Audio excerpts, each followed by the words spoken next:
तो बिना किसी देरी के सीधे इस कहानी की गहराइयों में उतरते हैं।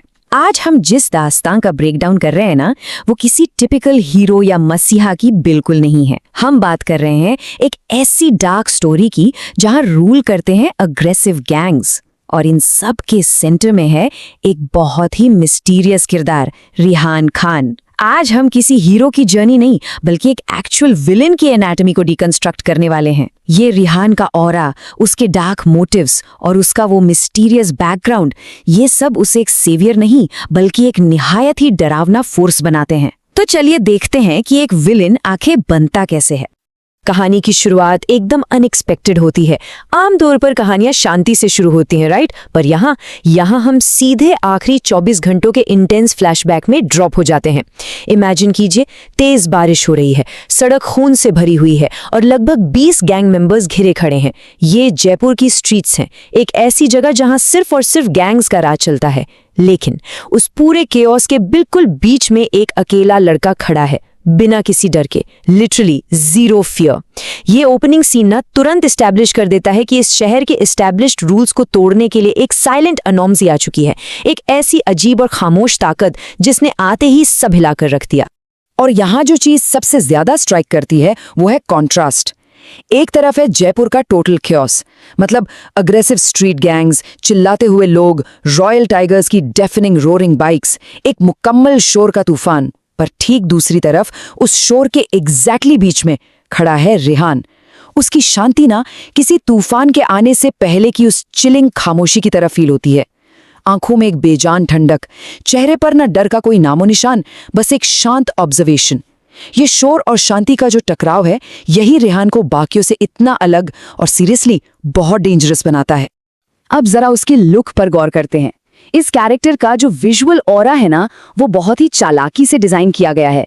ब्लैक ओवरसाइज्ड हुडी, बिखरे हुए बाल, हाथ में एक चेन ब्रेसलेट और सबसे इंपॉर्टेंट वो कोल्ड, बिल्कुल इमोशनलेस आंखें। किसी भी एंगल से ये इंसान वो टिपिकल हीरो लगता ही नहीं है जो लोगों को बचाने आया हो। उसकी मौजूदगी ही अपने आप में बहुत हैवी और इंटिमिडेटिंग है। और सबसे बड़ी बात, डर का एब्सोल्यूट एब्सेंस। ये पूरा विजुअल डिजाइन दिमाग में तुरंत एक विलेन ऑरा सेट कर देता है। देखते ही समझ आ जाता है कि भाई ये यहाँ किसी का भला करने तो बिल्कुल नहीं आया है। और इस ऑरा को और बढ़ाता है उसका पहला ऑब्जर्वेशन। जब रिहान सुबह जयपुर जंक्शन पर ट्रेन से उतरता है ना, वो बस शहर की उस केओटिक भीड़ को देखता है और बिल्कुल धीरे से कहता है, तो ये है जयपुर। ये सुनने में बहुत सिंपल लगता है, पर एक्चुअली इसमें जो छिपी हुई शांति और ठंडी आवाज है, वही उसकी भारी प्रेजेंस को सीमेंट करती है। उसे अपना खौफ दिखाने के लिए चिल्लाने या गुस्सा करने की कोई जरूरत नहीं पड़ती। उसकी खामोशी, उसका ठहराव, यही उसके सबसे खतरनाक वेपन्स हैं। अब एक नजर डालते हैं इस टाइमलाइन पर। रिहान के पहले 24 घंटे किसी बवाल से कम नहीं है। सुबह वो ट्रेन स्टेशन पर लैंड करता है, दोपहर होते होते एक ब्रूटल फाइट हो जाती है और रात होते होते वो एक ब्रोकन फोटो के सामने अपना एक बहुत ही डार्क वादा तय कर लेता है। यह पूरा सीक्वेंस क्लियरली दिखाता है कि कैसे एक अकेला आउटसाइडर इतनी तेजी से इस पूरे शहर के अंडरवर्ल्ड सिस्टम को कंप्लीटली डिसरप्ट कर रहा है। वक्त के साथ साथ दास्तान की इंटेंसिटी लिटरली रॉकेट की तरह आगे बढ़ती है। और इस एस्केलेटिंग इंटेंसिटी की पहली झलक हमें दोपहर में ही मिल जाती है। स्टेशन के ठीक बाहर 3 बुलीज एक कमजोर स्टूडेंट को एक्सटॉर्ट करने की कोशिश कर रहे हैं। जैसे ही एक बुली पंच मारने के लिए आगे बढ़ता है, रिहान बिल्कुल स्मूथली उसका हाथ पकड़ लेता है। आसपास एकदम पिन ड्रॉप साइलेंस। जब बुली गुस्से में चीखता है कि क्या तू हीरो बन रहा है, तो रिहान का जवाब बिल्कुल स्पाइन चिलिंग होता है। वो बस कहता है, नहीं, बस शोर पसंद नहीं। उसने हीरो बनने या उस स्टूडेंट को बचाने के लिए स्टेप इन नहीं किया, उसने इंटरफियर किया क्योंकि उसे शोर से चिढ़ है। ये जो डार्क एपैथी है ना, ये प्योरली एक साइको ट्रेट है। और इस चिलिंग जवाब के ठीक बाद सीन पूरी तरह एक्सप्लोड होता है। एक्शन शुरू होता है और लिटरली सिर्फ 3 सेकंड, सिर्फ 3 सेकंड में वो तीनों बुलीज जमीन पर ढेर हो जाते हैं। ये एक्शन इतना फास्ट और इतना ब्रूटल था कि देखने वाले बस शॉक्ड रह गए। 1 सेकंड में डॉज किया, अगले में एक ब्रूटल एल्बो स्ट्राइक और ठीक तीसरे पल में एक फ्लॉलेस स्पिनिंग किक। ये हाई ऑक्टेन मूवमेंट प्रूव कर देता है कि बात सिर्फ ऑरा की नहीं है। कॉम्बैट के मामले में ये इंसान एक टेरिफाइंग अनस्टॉपेबल मशीन है। लेकिन ठहरिए 1 मिनट, इस फाइट में जो चीज सच में डरावनी थी वो वायलेंस नहीं था। एफर्टलेस डॉजिंग और ब्रूटल स्ट्राइक्स तो ठीक हैं, पर सबसे अजीब, सबसे अनसेटलिंग बात थी रिहान के चेहरे की शांति। नॉर्मली फाइट के दौरान लोगों के चेहरे पर गुस्सा, जोश या डर होना बहुत नेचुरल है, राइट? पर रिहान, उसका चेहरा बिल्कुल डेड और इमोशनल लेस था। उसने 3 लोगों को ऐसे जमीन पर गिरा दिया जैसे वो सुबह की चाय पी रहा हो। बिल्कुल नॉर्मल रोजमर्रा का काम।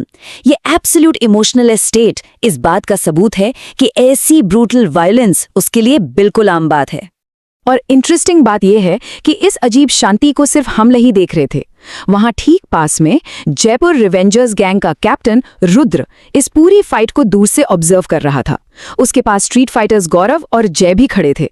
फाइट खत्म होते ही डरने या हैरान होने की बजाय रुद्र बस एक हल्की सी स्माइल देता है और कहता है, इंटरेस्टिंग। यहां हम क्लियरली समझ सकते हैं कि शहर के जो सबसे डेंजरस और हाईली परसेप्टिव लोग हैं वो तुरंत पहचान गए थे कि ये नया अराइवल कोई सड़क छाप लड़ाकू नहीं है। ये एक ऐसी डेंजरस एनोमली है जो इस शहर के सारे रूल्स तोड़ने वाली है। अब इस धमाकेदार एक्शन के बाद कहानी की पेस थोड़ी स्लो होती है और मूड बहुत डार्क हो जाता है। रात का वक्त है। रिहान एक बहुत ही सस्ते डिमली लिट कमरे में अकेला बैठा हुआ है। उसके हाथ में एक पुरानी टूटी हुई तस्वीर है और यहीं पर एक बहुत बड़ा सवाल उठता है। इस टूटी हुई तस्वीर में जो चोटिल बच्चा है वो आखिर है कौन? इस अकेले शांत सीन ने पूरे सस्पेंस को एक नए ही लेवल पर पहुंचा दिया है।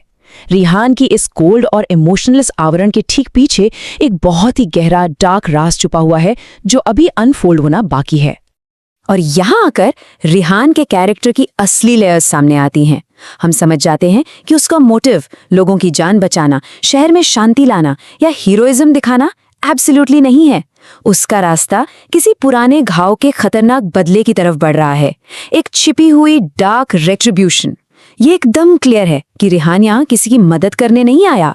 उसके हर एक एक्शन के पीछे एक गहरी आग जल रही है जो उसे एक मैसिव डिस्ट्रक्टिव रास्ते पर धकेल रही है। उसकी ये साइकोलॉजी ना किसी सेवियर की नहीं बल्कि एक प्योर विलन की है। और ये डार्क मोटिव पूरी तरह से उस वक्त कंफर्म होता है जब वो उस टूटी तस्वीर को देखते हुए एक वादा करता है। वो कहता है, मैं यहाँ सिर्फ जीने नहीं आया, मैं बदला लेने आया हूँ। ये इस कहानी का एक बहुत ही मैसिव प्लॉट ट्विस्ट है। एक ऐसा शख्स जो अब तक सिर्फ अजीब और खामोश लग रहा था, उसके आखिरी इंटेंशंस कितने डरावने हैं ये इस एक कोट से कंप्लीटली क्लियर हो जाता है। वो यहाँ सेटअप होने नहीं, तबाही मचाने और अपने हिसाब बराबर करने आया है। उसका पूरा अस्तित्व सिर्फ और सिर्फ रिवेंज पर टिका हुआ है। अब जैसे ही हमें उसके इन टेरिफाइंग मोटिव्स का पता चलता है, ठीक अगले दिन एक नया सीन अनफोल्ड होता है जहां एनर्जी वापस स्काई रॉकेट हो जाती है। स्कूल का बड़ा सा हॉलवे, यहाँ शहर का सबसे notorious gang royal tigers freshers को बुरी तरह बुली कर रहा है। एक मैसिव कन्फ्रंटेशन का ग्राउंड सेट हो चुका है। ये एक ऐसी सिचुएशन है जहां हवा में टेंशन और डर दोनों फील किए जा सकते हैं। बस एक और चिंगारी की जरूरत है इस पूरे माहौल को एक ऑल आउट गैंग वॉर में बदलने के लिए। चलिए देखते हैं ये टेंशन फिल्ड क्लाइमैक्स आगे कैसे बढ़ता है। पहले गौरव और जय आगे आकर हिम्मत दिखाते हैं, फिर रेहान साइलेंटली एंटर करता है और सब एक पल के लिए शांत हो जाते हैं। पर ठीक तभी सिचुएशन पूरी तरह आउट ऑफ कंट्रोल हो जाती है।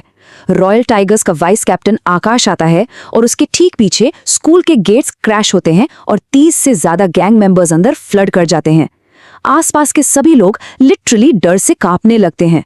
पर इन ओवरवेलमिंग नंबर्स के बावजूद रेहान क्या करता है? वो बिल्कुल आराम से अपना बैग नीचे रखता है।